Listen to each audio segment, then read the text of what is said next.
Muy buenas tardes, doctora Coleman y compañeros de grupo. Me da mucho gusto poder estar reunidos aún a la distancia y saludarles por este medio. Y bueno, me dispongo a compartir lo que será mi participación en este foro. Y yo he seleccionado el tema la confirmación de la identidad del Jesús mesiánico y he extraído esta fuente, esta ruta del comentario de Mark L. Strauss. Entonces, quiero compartir con ustedes por qué me parece sumamente importante este tema y de qué manera deseo argumentarlo. El Evangelio de Marcos me parece que, de acuerdo a lo que hemos leído nosotros en los materiales que nos han asignado, presenta en el capítulo 1, versículo 1, la tesis de todo lo que Marcos en su Evangelio quiere presentar. Dice el capítulo 1, versículo 1, principio del Evangelio de Jesucristo, Hijo de Dios. Y si pudiéramos pensar que verdaderamente, y bueno, yo así lo creo, que esta es la tesis del Evangelio, que este es el versículo que da sentido a todo lo que va a presentar el evangelista, podemos observar tres escenas muy claramente marcadas con este enfoque.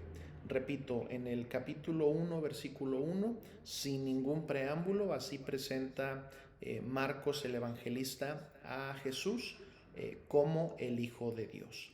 Después, por ahí a la mitad más o menos en el capítulo 8, cuando Jesús hace una pregunta en Cesarea de Filipo con los apóstoles, Jesús le dice a los apóstoles, bueno, a los discípulos, para utilizar lenguaje marcano, Jesús le dice a los discípulos, ¿quién dice los hombres que soy yo?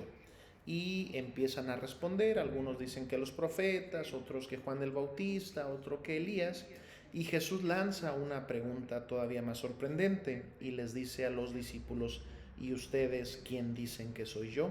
Y vuelve a aparecer este tenor cuando Pedro hace una confesión y dice, tú eres el Cristo, el Hijo del Dios viviente.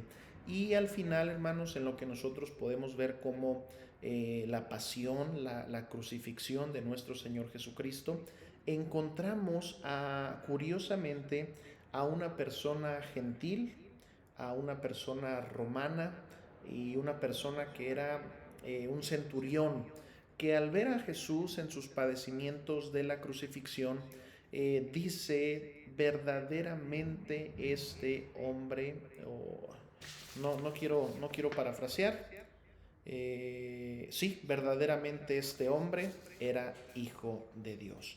Entonces podemos ver nosotros estas tres escenas a lo largo del Evangelio, pero de una manera muy interesante el evangelista a lo largo de toda la narrativa parece presentar este cuestionamiento. Tenemos esta credencial o este nombramiento, si lo queremos llamar de alguna manera, de diferentes voces. Tenemos a Marcos mismo que testifica que Jesús es el Hijo de Dios, ahí en el capítulo 1, versículo 1. Tenemos posteriormente a Juan el Bautista cuando está predicando y habla de que viene uno tras él. Evidentemente Juan el Bautista está hablando de Jesús. Tenemos curiosamente, incluso hasta de una manera irónica, a los demonios que en dos ocasiones se refieren a Jesús, y cito textualmente, dice el capítulo 1, versículo 24, ¿qué tienes con nosotros, Jesús Nazareno? ¿Has venido a destruirnos? Sé quién eres, el Santo de Dios. No solamente los demonios, también tenemos en dos ocasiones a Dios Padre hablando acerca de la identidad de Jesús. Ahí en el capítulo 1, versículos 7 y 8 dice, vino una voz de los cielos que decía, tú eres mi Hijo amado, en ti tengo complacencia.